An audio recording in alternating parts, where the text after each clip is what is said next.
So are you the one that's holding your business up? It's all right, gotta put you down now. Are you doing too much? If you're anything like me, you probably are. Delegation is a real issue when it comes to shooting PDs transitioning into business owners. But it comes from a place of wanting to make sure everything's perfect. When you're a PD, you're typically owning the whole process, from sourcing ideas to planning the shoots, executing the shoots, then going into the edit, overseeing stuff. But depending on the show, that can mean you're handing footage to an editor that's running concurrent to your shoot, so your shoot notes have to be on point.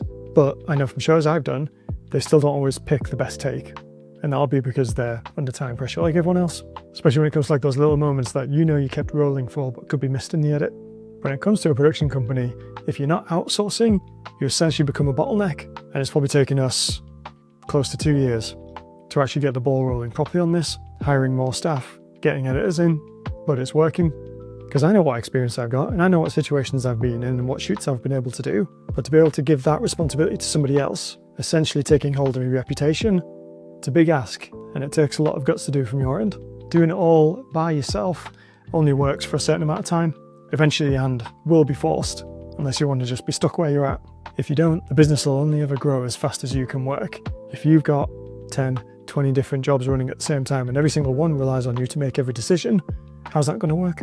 And it's not about lowering your standards, it's just making sure you communicate those standards properly. And it's inevitable that people will do stuff slightly different to you, but that doesn't mean it's wrong. You need to be able to see when their decision still matches the target of the overall outcome, even if it's not exactly how you would have done it. So it goes from you saying, how can I personally make all this stuff, to how can I build a team that can execute it perfectly every time without me having to be involved. If you're working in the business, you're not working on the business. So when it comes to edits in particular, people will sometimes say, oh, if you're doing a engineering documentary series, like we are for Nat Geo this week, you're going to need an editor that has worked a lot in that area. And I don't think that's the case. As a shooting PD, if you've got a concurrent edit, if your shoot notes are on point, any good editor should be able to take what you've shot and produce some amazing content out of it based on your strict guidelines. They will bring some of their own experience to it, but you don't want it to go too far off the rails. If you're shooting for the edit needs to know what you've been shooting. So yeah, sometimes you've got to let go a bit. Isn't that right, mate?